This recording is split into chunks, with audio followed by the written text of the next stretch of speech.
No, thank you, Mr. President. We appreciate the resources that are coming our way. This has been a devastating storm, as you know, and we're grateful to have had Administrator Criswell here on the ground all day today. She's going to be staying and making sure we surge assets into the area to give people food and water and to get the power back on. And obviously, we are grateful for the search and rescue teams as well. Thank you so much. Well, thank you. Any questions on this issue? Sir, is it your sense from the governors you've spoken to that they have all the resources they need right now, or are there things they need immediately? They need things immediately. They're getting them immediately. It's a matter to get access to the people who need them. And so that's why we're talking about land bridges, to be able to get the Defense Department in there, to get water, for example, from a place that, in fact, they can't get to because the roads are gone, the roads are closed. We've contacted we have the Defense Department agreeing that they're providing for helicopters from the base there to get as much in as we can. It's going to take a long time, but Gov, what am I leaving out that you need? We've talked about a lot of resources that we need, medical, making sure that we are getting additional helicopters for land bridges, search and rescue. All of those things are happening now. We just know that the commodities are going to have to continue in for weeks because, for example, Asheville, the largest city here, and that supplies a lot of the water, their water system is completely down. So getting water in here on a sustained basis is going to be critical, and we are discussing the strategies to continue those efforts and to surge those efforts. Mr. President, and Governor Cooper, Donald Trump has accused both of you of ignoring the disaster. He is lying. Let me get this straight. He's lying. And the governor told him he was lying. The governor told him he was lying. I've spoken to the governor, I spent time with him, and he told me he's lying. I don't know why he does this. And the reason I get so angry about it, I don't care about what he says about me, but I care what he communicates to the people that are in need. He implies that we're not doing everything possible. We are. And you spoke to the governor, I assume that heard the Republican governor of Georgia talk about that he was on the phone with me more than once. So that's simply not true, and it's irresponsible.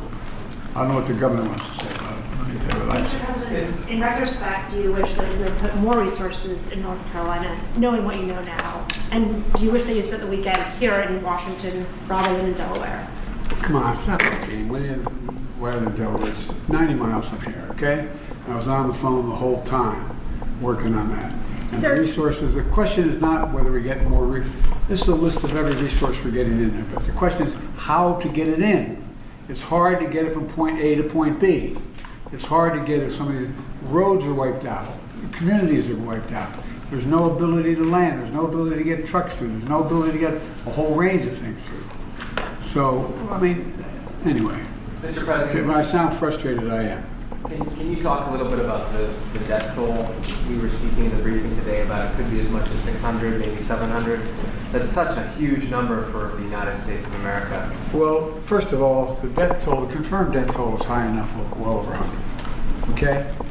There are roughly, correct me if I'm wrong, Gov or Deanne, but there are about 600 people still unaccounted for, if I'm not mistaken. Is that about right?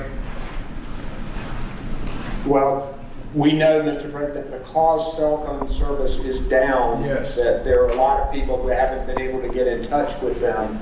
But what's happening now, and we're getting assistance from you to coordinate even more efforts, is we're doing door-to-door welfare checks on people to make sure that they are accounted for. We know there will be more deaths because this was an unprecedented, devastating storm that was something that people in North Carolina, in Western North Carolina, have never seen before.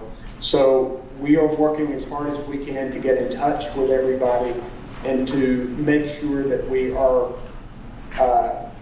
telling relatives that people are safe, and also making sure that search and rescue, because we have rivers that are still rising.